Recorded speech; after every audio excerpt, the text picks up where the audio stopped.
But I don't think there's anything coming out this year or this Christmas Star Wars. Otherwise, let me see if I can. All I want is Star Wars for Christmas. I mean, it's kind of weird because I remember, as we all do, the first 6 movies were all May releases. Like that was. Oh yeah. That was the thing. That Star Wars was a summer blockbuster. Now it's Christmas time. Mm-hmm. And now after 3 years, it's going to feel weird because it's almost become a tradition of Christmas time. You go see a new Star Wars movie. Yeah. Like it's gonna. It's usually like the week of Christmas as well. Like it's let's see, episode 7 I think was December 14th. 8 was 15th. Yeah, 8 was 15th, and I think Rogue One was close. I think it was like the 21st or something, but I could be wrong on that. But yeah, they're all like right there before Christmas, so they have that big opening weekend, and then maybe a little bit of a lull weekend, but not much because it's Star Wars. It's going to carry through the next weekend, and then a boost from the holiday. Yeah, December. Oh wow, so they've already moved it back. So yeah, it's going to be December 2019 for episode 9. Who? Yeah. Yeah. And everything else is to be announced. Have they released anything for the new Venom movie? Let me see. Yeah. I thought there was supposed to be a new trailer coming out.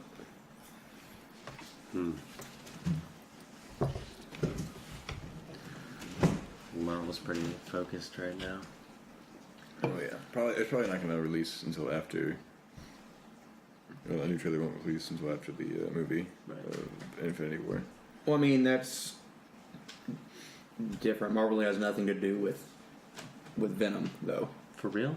Yeah, That's the movie rights. No, that's a Sony production.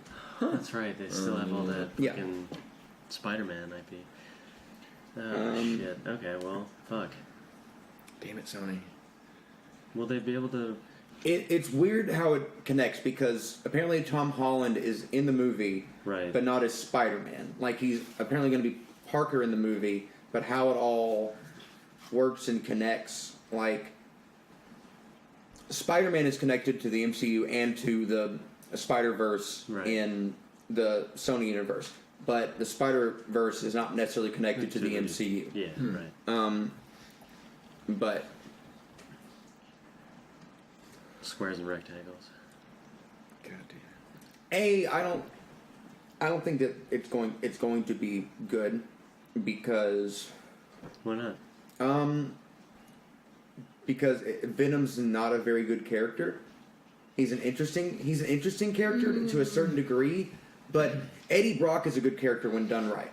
Eddie Brock is an interesting foil to Spider-Man. Right. But Venom is usually treated as more of just a straight brute. There's not a lot of depth to Venom a lot of times, and I worry about that cinematically, especially coming from Sony. Now, there's some good people attached to it, and Tom Hardy's a good actor, and I trust him to make the right decisions.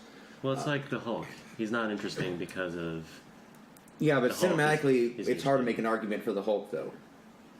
If he's making an argument for Bruce Banner, there's but it's how he relates to the environment that I think, or also the time he spends as Eddie Brock in relation to the time he spends as Venom, because it could work that he just has to like take on the persona, or it's just forced upon him in times where. I mean, also there's the issue of how this works in. Like, hopefully, he's already established as Venom. And it's not an origin story. And it's not an origin story, right? Because that would just. It already kind of looks like an origin story, to be honest. Well, it's because there was a lot of like just hidden things. Like he has a girlfriend, was she like pregnant or something? Well, there's 2 comics that it's based on. I forget what they are, what they're called, but the basic premise of the first one is Venom becoming more of an anti-hero than a villain, and the second one is it's basically Venom being the hero of the story, so it looks like it's going to be more of an origin of how Venom becomes not necessarily a bad guy, but I don't really think that it's going to be an origin of Venom per se. I feel like that would get a lot of bad backlash. It would be really hard to make that work and make that be acceptable. Like, people get pissed when you retell that story for, like, the big characters. Yeah, I wonder if they're gonna, like... And that's one of the most iconic, like, backstories, yeah. Yeah, I wonder if they're gonna depict him, like, his obsession over Spider-Man. And, like, building up to the symbiote taking over the suit and then becoming... Well, the thing with that, though, is that doesn't work if the symbiote hasn't already interacted with Spider-Man. That's why that needs to be something that already happened before. Because it was that's what the symbiote and Eddie bonded over, was their hatred of Peter Parker and Spider-Man. Yeah. So if the symbiote hasn't already infected Peter, then that doesn't really make sense. Lethal Protector and Planet of the Symbiotes are the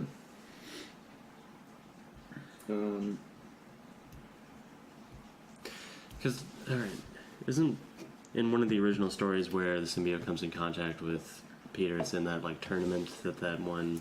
It's in Secret Wars. That was... Yeah.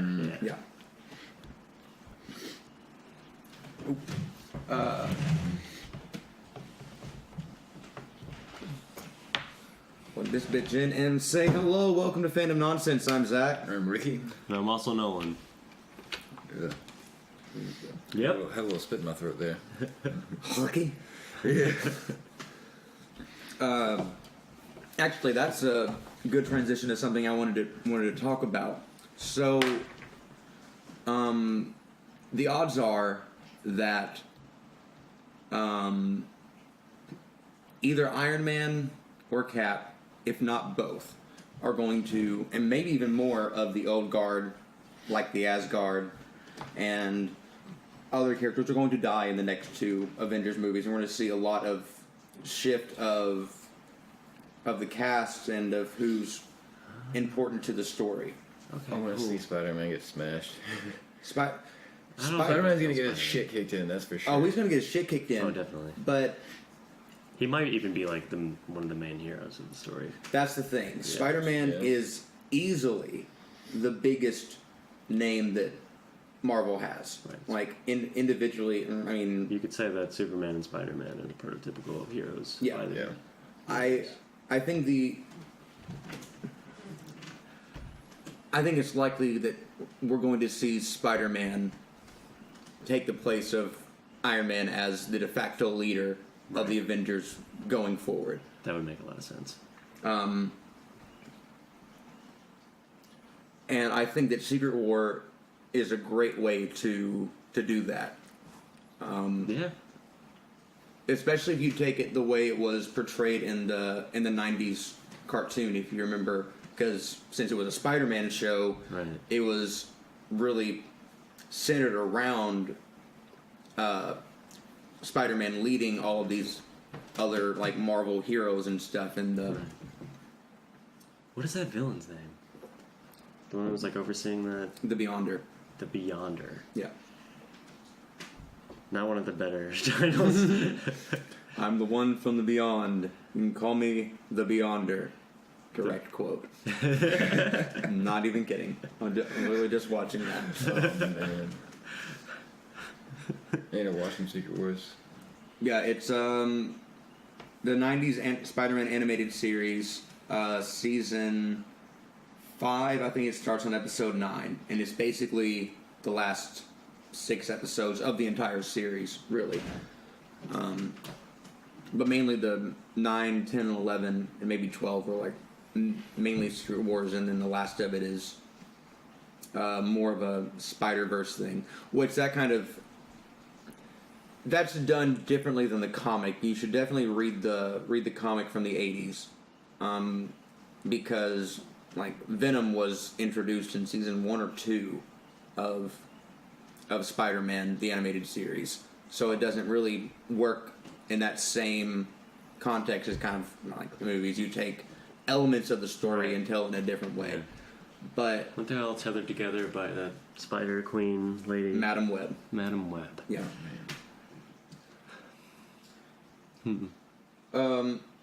Also, I think that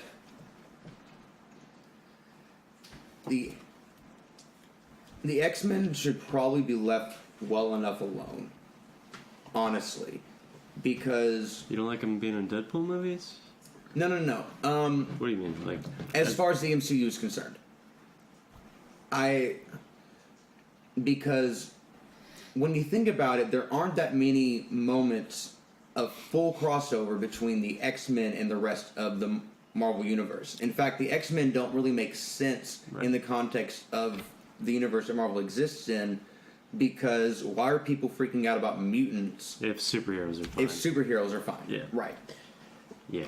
The taboo of the X-Men is kind of the whole point of their interaction with their society. Right. There are valid arguments for the X-Men existing in a separate canon and universe from the rest of Marvel. The only time we got a crossover I remember was Age of Ultron.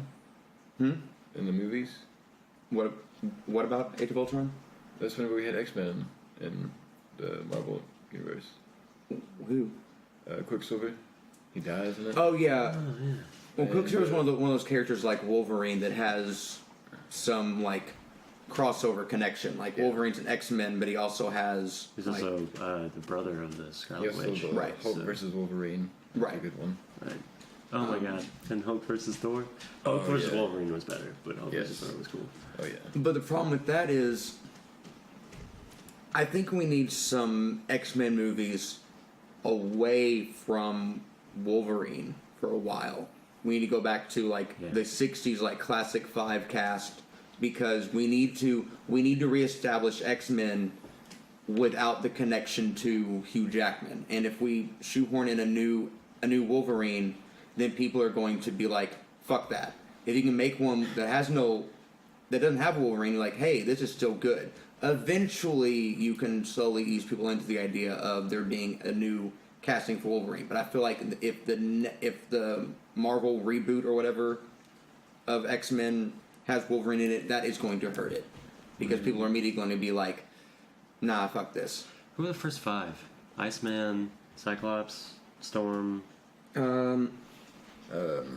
Beast? From the original movies? Not from like the first comics. Oh, yeah. Yeah, the Beast, Cyclops, Storm, Wolverine. Wolverine, was he original? He joined in later. Right. That's whenever he got the suit. Cyclops, Marvel Girl, Beast, Angel, and Iceman. Angel. Yeah, that's right. Fucking shit. He was Totally forgot. He was in Apocalypse, He was.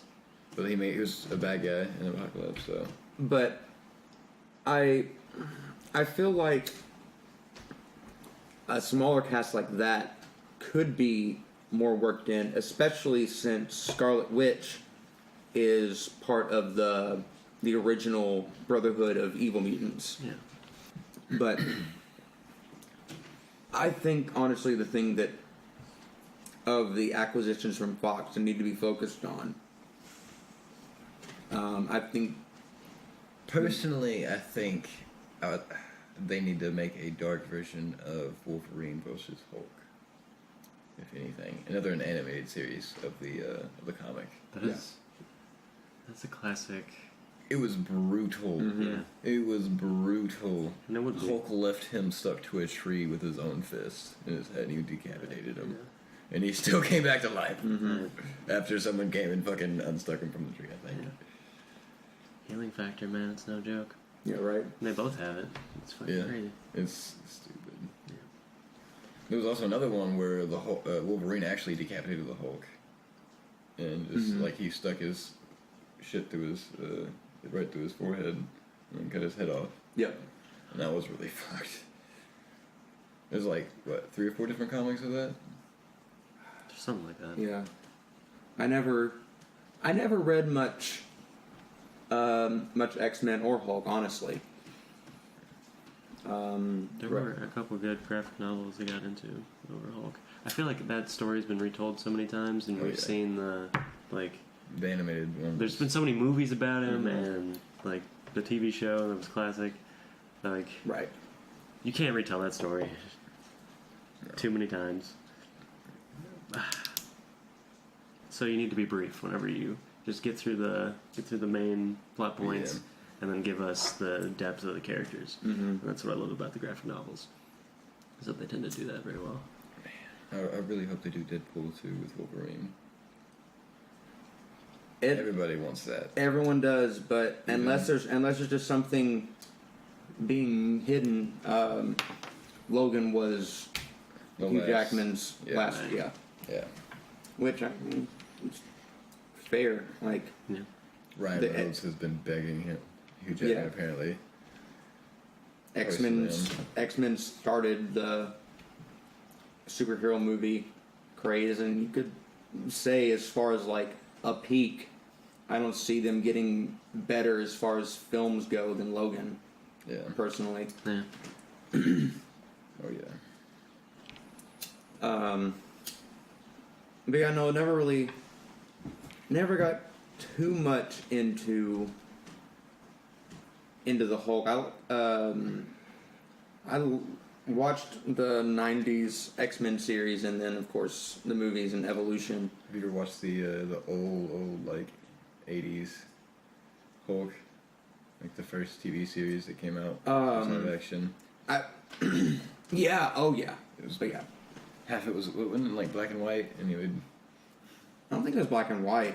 And the colors were dull enough. You probably I can't blame you for mistaking them for black and white, but Maybe. I was really young when I used to watch them. I said they had all of the old VHS tapes of them. They were pretty funny. Yeah. I can remember. I'm pretty sure it's the exact same like set as the lab in the old Spider-Man cartoon, where fucking Bruce Banner gets the fucking gamma radiation shit. Like, I'm pretty sure it's just recycled animation from that. But no, I just read a lot of Spider-Man and honestly a lot of Fantastic Four world, which is I got into it, but like I never really cared too much for the Fantastic Four. I just thought it was really cliche, and then the movies came out, and I was like, this is really dumb. The movies really ruined the Fantastic Four because they're the linchpin of the entire Marvel universe. The only thing I liked about it was the Silver Surfer. The movies they deal with the grandest scale of catastrophe. Yeah. And they're some of the most interesting characters because all of their powers reflect their human flaws, and they're some of the most developed characters over the years. The movies just did a horrible job of portraying that. But as I've said 1,000 times, if Marvel can pull off D-list characters like Guardians of the Galaxy and Doctor Strange, and make C or B-list characters at best like Iron Man be like the icon of the MCU, I have no doubt they can pull off a Fantastic Four. And I think the way to do that is to introduce the Fantastic Four through a Spider-Man movie. Because if there is a team that Spider-Man would be a part of, it would be the Fantastic Four. It wouldn't be the Avengers, really. Like, Spider-Man's always had a loose connection with the Avengers, but he's always gotten on a lot better with the Fantastic Four, especially with Johnny and what's the thing's Ben. Yeah. So Him and the Black Cat. Lots of interaction there. Yeah. Spider-Man. I love the Black Cat. She's awesome. And with them changing things up. Now, there's been leaks of casting calls for a Gwen Stacy in the next Spider-Man movie. Okay. Do you think they're going to do the Clone Saga thing? The Clone Saga. The Jackal stuff? The clone Gwen Stacy whole I hope sub-story? I hope not.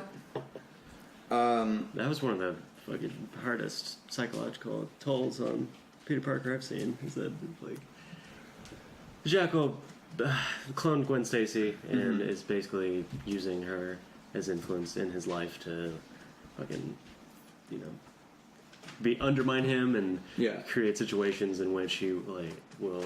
There's some grand conspiracy he's got where he's replacing people, and I don't know that I'm familiar with that one actually. Now that I hear it, but yeah, and the main conflict at the end, whenever he's defeated the Jackals, that he's got no proof anymore of who is right who was actually real in his life and who wasn't, and so he has to just accept the versions of the people he has now as being who they always were. Oh God. It's a mindfuck. I don't know, I feel like something like that is way too cerebral. Yeah, it works really well in the comic. But I mean, at least with the comic, you know, people have a basic level of literacy that they can at least read words. You can't make that assumption going into a movie. Right. Wow. Damn it. But just to avoid expectations, and it'd even be more interesting to do it later on down the line. If they're going to introduce Gwen, which it looks like they are, either before they kill her, or instead of killing her, make her Spider-Gwen, or change things up a bit. Gwenpool. Sorry. Maybe Gwenpool, but you could make Gwen Black Cat. Or something. That'd be cool. Yeah. And I love Felicia Hardy, but you can take a character that has a more recognizable name and make some adjustments to it, just like they did with the Mary Jane / MJ character in this last movie. Yeah. And because then she can die in the line of battle under Spider-Man's command or something like that. Oh shit. Yeah. That'd be. Yikes. Yeah. So, do you guys remember the Birds of Prey series? Can't remember who was in that. I can't really either. It's all those ladies. Yeah, pretty much Ladies of DC kind of show. Well, apparently there's a movie being made, and The Huntress, was she in it? No, they were they all bird related? Or were they all just ladies and they were calling them birds?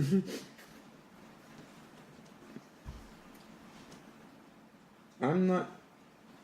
I honestly can't remember. I never liked it. It was one of those. Black Canary was in it, right? I think so. What a waste if she wasn't.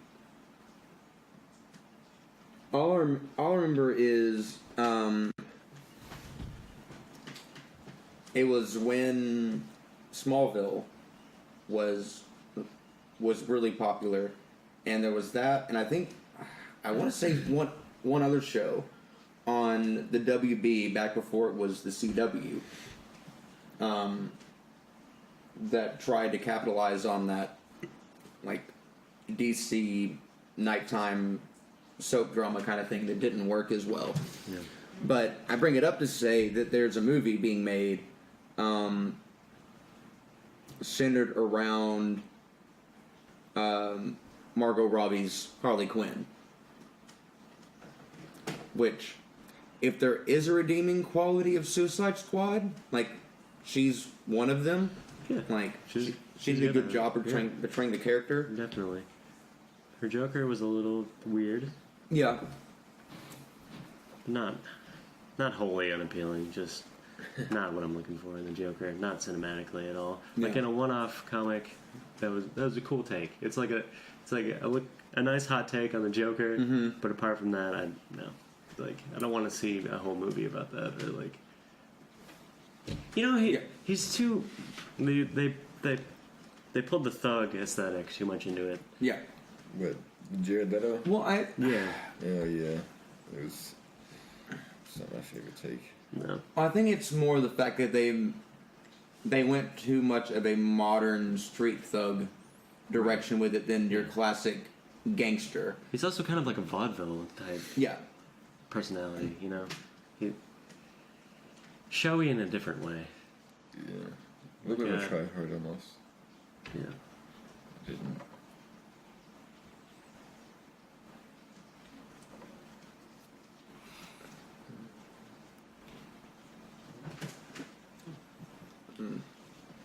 Didn't.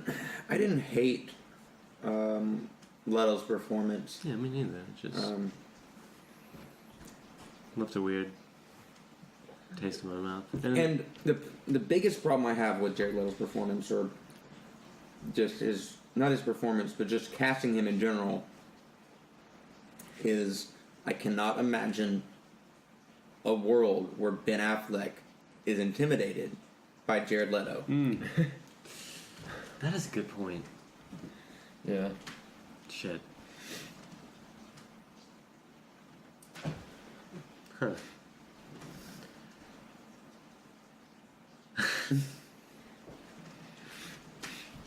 It's never. Yeah, I was trying to think of who even like I would think of as being a good Joker right now. Oh, I mean, Matthew Damon will be the perfect Joker to Ben Affleck. Matt Damon. It's fucking good. Oh my gosh. They both have Boston accents. Yeah, I think if you're going to modernize the Joker, then you should go with more of a Tony Soprano-esque character, and not a grilled out, like Yeah. high-level street thug, like, because that retains more of the classic intimidation of your like 1920s style gangster more than because you've got to have that kind of street level of respect and law and order in a sense for the anarchy of the Joker to stand out. You know what I mean? Like, Yeah. even amongst the criminals, the Joker is a wild card. Yeah. Like, he gets the job done, but no one wants to work with the Joker because he's unpredictable. Yeah. He'll kill you just for a laugh, for no reason whatsoever. And if you have, Heath Ledger really pulled that off. yeah, He really. Especially walking in a room during a gangster meeting with all the thugs from around town. He walks in and he's just got a grenade and he's ready to pull the pin. right. He's already pulled the pin and he's got this grenade waiting in his hand. That will get someone's attention. Yeah, 9 out of 10 And then times. he stabs the guy in the hand with a pin. That happens. it does.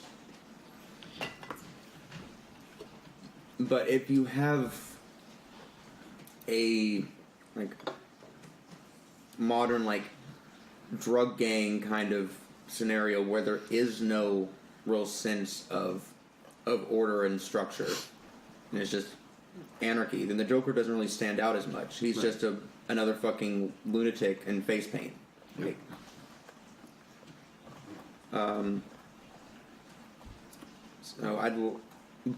But I am looking forward to the Joker origin movie coming out. It's not canon to the DC EU, but I think that's good. I think Do they have a cast already? let me see. Like, who would be playing the Joker? Is Batman in it? Because I know they have that show where the Joker's in like a young kid in jail and stuff. Oh, Gotham? Is that? Yeah, that's starting to be a thing in there. Yeah, that's They're getting a reboot. Really? Mm-hmm. I think so. Joaquin Phoenix is attached, but I don't according to IMDb, but I don't know if that's valid or not. But apparently Joaquin Phoenix is the Joker. Yeah, I could kind of see that. Not a good one, but I can kind of see it. The Walking Phoenix? The Walking Phoenix. Yes, the Walking Phoenix. Oh my God! Thank you, Ricky. Oh my gosh. Rising from the ashes. Rising from the caches. Jaquan Phoenix. Joe Quinn. Joe Quinn. Joe Quinn. Joaquin. Alright. Walking Phoenix. He's a good actor. I'm so disappointed. I don't know if he's gonna be a good Joker. Yeah, that's fair. Yeah. It's weird. What kind of origin story are we gonna see of this? I don't know because canonically there are 3 Jokers. Yeah. There's the fucking gangster, the clown, which is more of the 60s, like the TV show version, and then there's a psychopath. So whether or not we're going to get 3 different Jokers in the... Maybe we already do. We've got 2, and now we're getting the 3rd. Who's number 2? Heath Ledger? Or not Heath Ledger. Heath Ledger would be the first one. Jared Leto will be the second one. Nah, Nolan's Batman is completely detached from the DC universe. That's something Aaron and I have talked about a lot, is there's really no way to rationalize things like Superman or gods and stuff in the Nolan Batman universe. Like, Oh, okay. like the idea of like supernatural powers and all of that. Right. It's a lot more grounded, and it doesn't really. The whole arc of what Batman goes through in those movies doesn't really make sense. If there's a metropolis across the river and stuff like that. Oh yeah. One more thing before we move on to the first word. They're making a M.A.S.K movie, not the Mask, M.A.S.K, like the '80s cartoon. Oh, Yeah. wait. Hang on. What are you... What?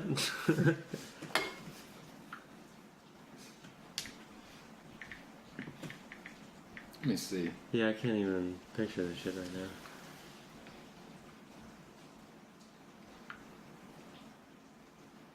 Oh. Yeah. What? Yeah.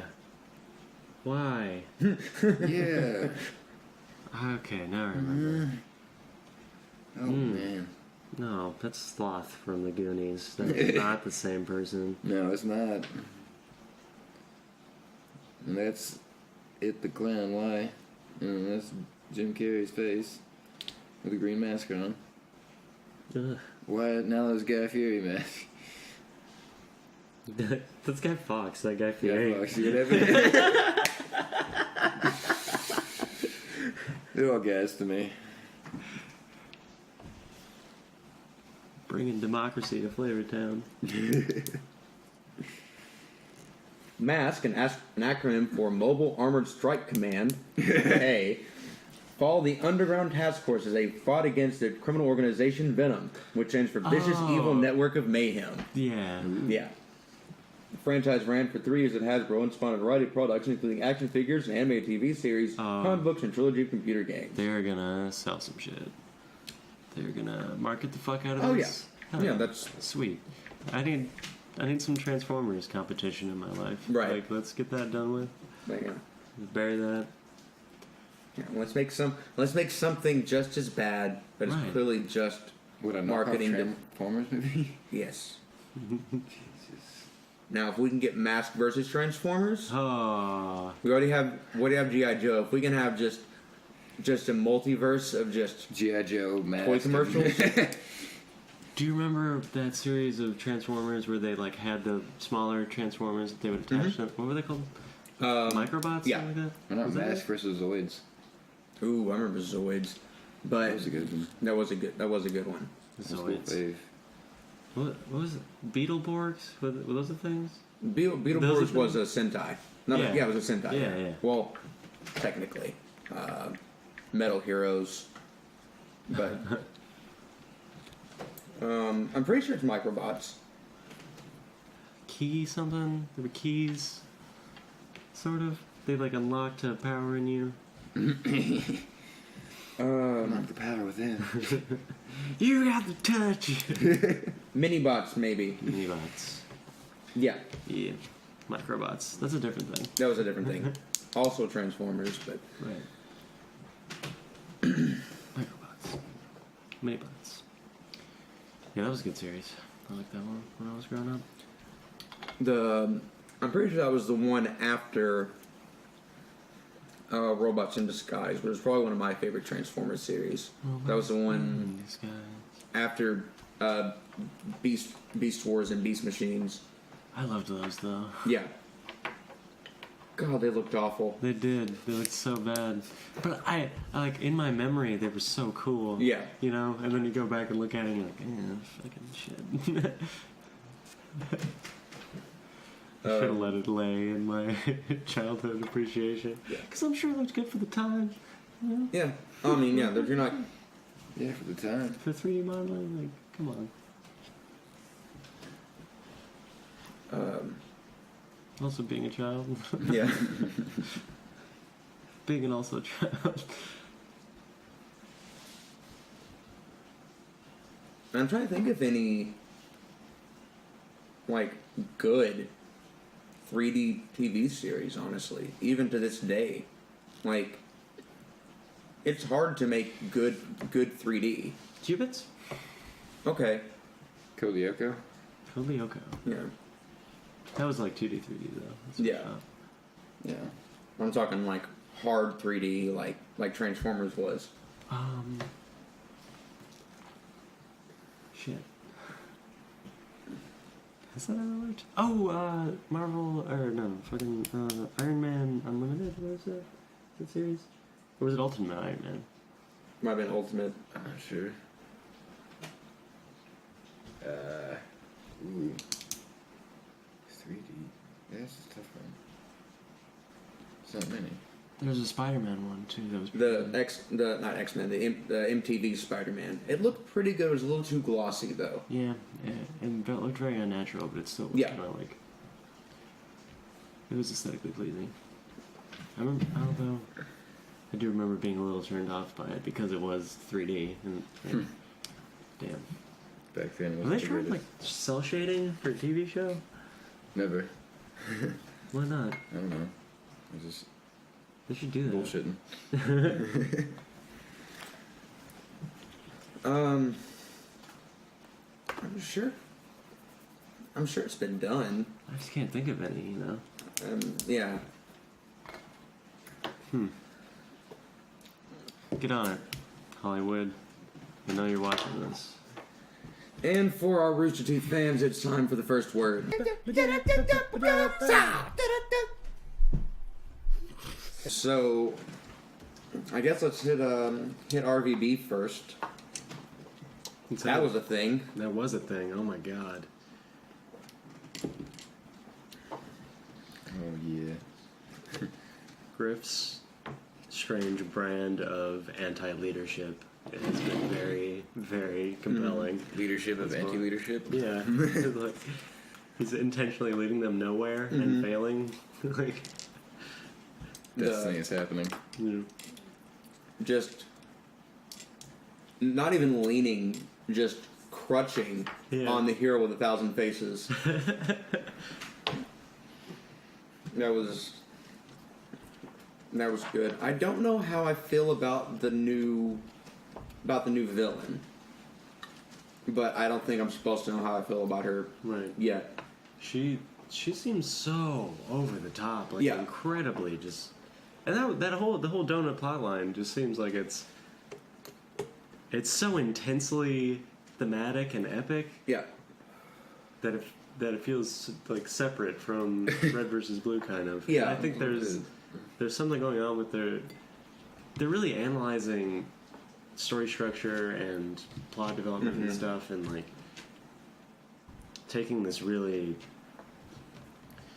all-encompassing view on this current plot line. This is the highest stakes have been, really, it seems. I mean, yeah. They're fighting the goddess of death now? Yeah. Like, fucking... Does it get more, like, intense than that? Right, like... I don't know. Which is always a fear when you go so big like that, is where do you go from there? You know, you don't want to go so over the top that there's nowhere for the story to go from that point. It feels like they're intentionally jumping the shark to show what jumping the shark really means. Yeah. Like, I wouldn't call it jumping the shark right, quite yet. Yeah. It's not like they've lost anything. It's just that they're taking a really big leap here. Yeah, I think that it's very possible that Joe could jump the shark. That is something I do fear could happen, because at least post Blood Gulch, RVB, and even Blood Gulch really exists in this really weird nexus where it would take a lot for it to be jumping the shark, but there is that point where it can go too far over the top. Right. I think one way to do that, and I'm glad that this is being avoided, as it seems like it's being avoided, is retconning things and going back into the story's past. And regretful that Aaron and Coco aren't here to hear me say, I fucking called it. That it's going to be traveling through That's the time. real reason why they're not here. What? You fucking called it. Mm-hmm. Which I'm interested in, but I'm still not hooked on this season as far as the story is concerned. But to be fair, it's not supposed to hook immediately. The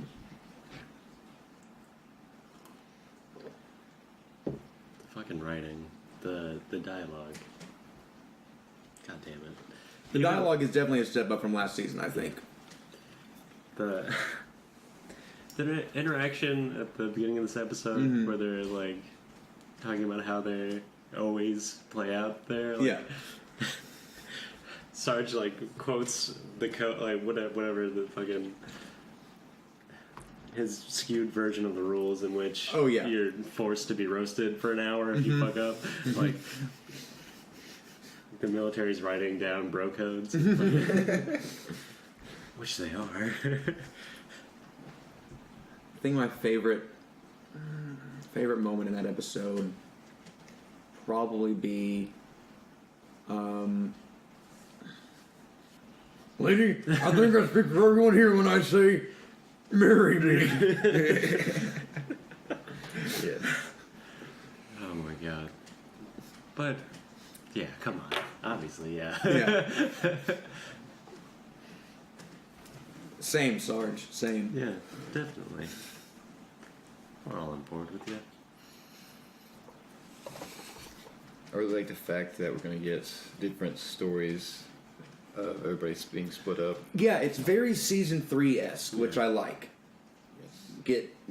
Get different pairings. Let's see, who do we have? We have Sergeant Simmons. Sergeant Simmons, Ugh. Tucker, and sister Caboose is with Lopez. Lopez, yeah. Yeah, Good. yeah. Good. And Griff and Doc. So that's Ooh. yeah. And then who's Donut left with? Who did Donut go with? I just realized that Doc was kind of doing what Griff is trying to do now when they were in the Gulch. Like, kind of spurring the conflict to nowhere. Like, as making them effective and being in a stalemate for that whole time, you know? Yeah. Isn't that the whole point of Doc's presence there? He didn't want to get hurt. Well, he just keeps it... The point of Doc is Doc's an example of the inefficiency of Project Freelancer, because, and Sister's another example of this, because Doc just showed up because Blue Team put in a call because they had a soldier Right. down. Right. Like, so Doc really didn't really serve any purpose outside of that. Like he wasn't Isn't he, there to like helping both teams. He was, but that's because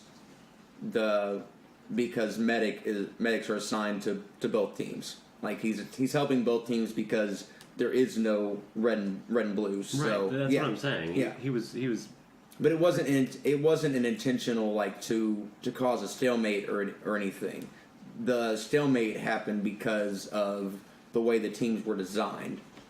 The reds and blues were intentionally designed, patterned off of the blues and reds because they were the only stalemate in Project Freelancer, and the director wanted a stalemate for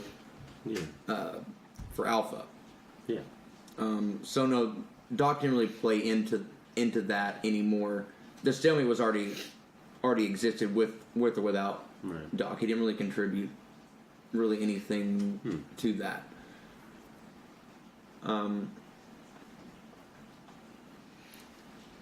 So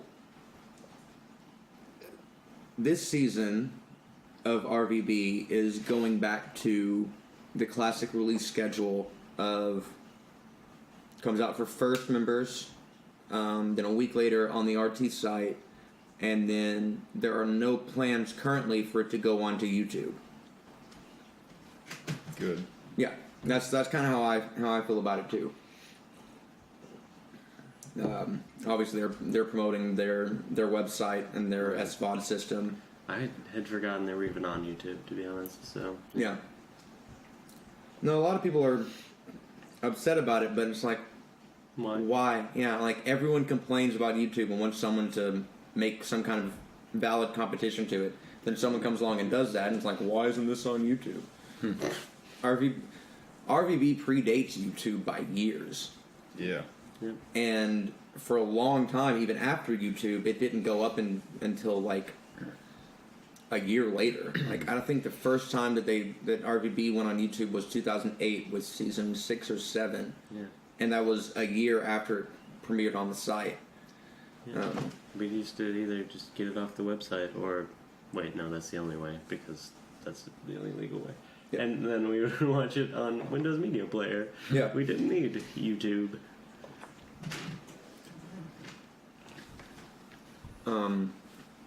Pirate Bay or GTFO.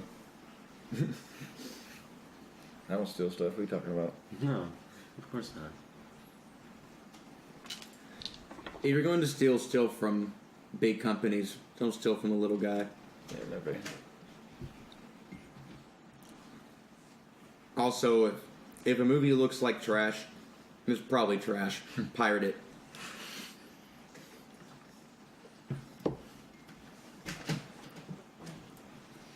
Don't let morbid curiosity keep them making Transformers movies.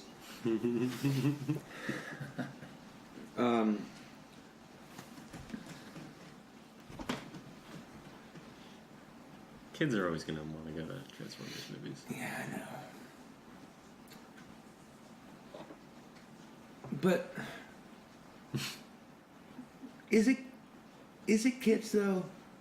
Because they're not good kids movies. You can't even make just in the sense of like, which I think a good kids movie is a good movie in general, but just in the sense of like being appealing to children, they're not that. They're not designed to. They're designed to appeal to the kid from the 1980s who never grew out of it and has a Decepticon sticker on the back of his truck right next to the perpendicular to the fucking balls hanging off of his hitch. Fair enough. Entirely possible.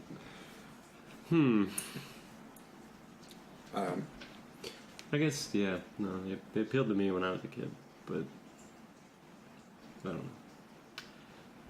Which we're getting off track. We super are. What else? Nomad just had its mid-season finale, and Good lot of lore in there. Yeah, I was about to say a World lot of lore building. drop in this episode. Yeah. Got to see all the other different kingdoms. We get to see a little bit of what happened to all the magic users. Yeah. I think the main conflict is now in place entirely. All the bits and pieces have come together. We were given inklings, and now we just need to fill in the pieces. Oh yeah, just now getting to scratch the surface. Yeah. Because we know that now the main thrust of the Nomad's storyline is that he has to confront El Rey and somehow either wrest control of that tiara from of that crown from him. Canon. Tiara. Get his tiara back. Rip the tiara off that bitch's weave. And Destroy the tiara. So, my question is, what's the point of the tiara? I think that's what it was using the That's what's absorbing all the yeah, power. yeah. And giving him the ability to do whatever he wants. Exactly. The tiara is what gave him magic. So it's like, is magic inherently corruptible, or is the tiara just an evil presence? Because originally it was helping him to do good, and then it took over him. Well, I think they were just revealing that the charge of it was that it has to like feed off of people. Okay, that makes sense. Yeah, because it's possible that he just was just using it as it had the charge it had when he put it on his head. Right. And then when it ran out, it revealed that it was needed to take it from other magic users.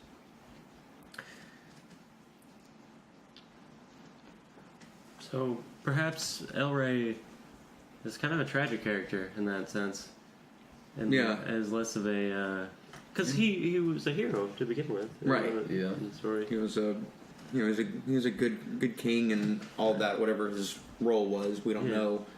I felt a kind of a little bit of a Lord of the Rings-esque with the eye being in the, sure. in the tiara. And there being the different kingdoms that he brings together through evil. But they're all evil anyway, so you know. Yeah. Created the Minotaur, which then took over the wrested control from the civilization, bent it, Were they supposed to militarized it. represent the Four Horsemen or something? The Minotaur may have been a literal Minotaur. Yeah. But it could also represent just some great force that he was able to summon. That does rewind a little bit though to RVB. I saw on the subreddit that Kali Lama, the villain, might be based on the Four Horsemen because the weapons that she had. She also looks like Shiva. Yeah, and obviously Kali has some. Right. Yeah. Yeah. Kali Ma. No. But like I said, this is the mid-season finale of Nomad of Nowhere. Camp Season 3 starts May 25th, so we'll be talking about that soon. And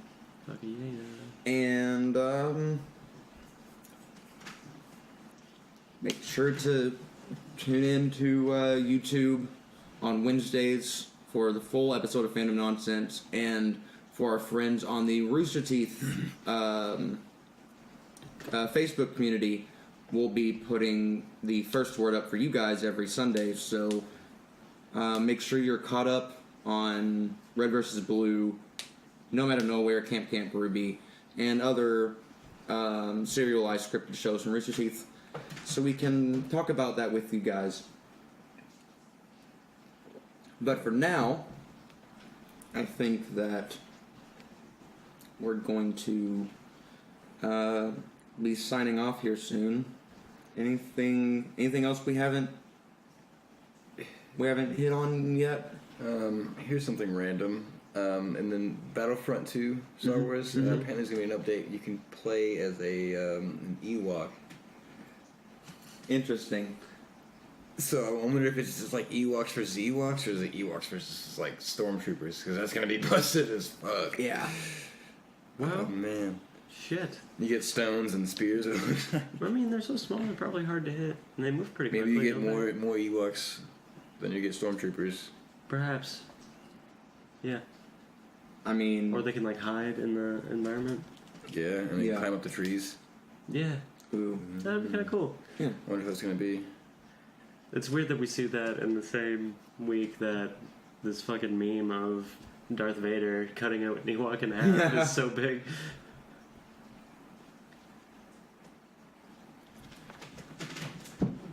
And make sure to go to newcarnival.com and watch the post show.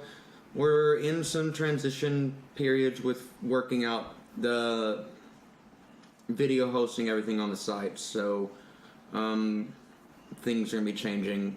But by the time this comes out, last week's post show will be out, and this week's will be up on Thursday or Friday.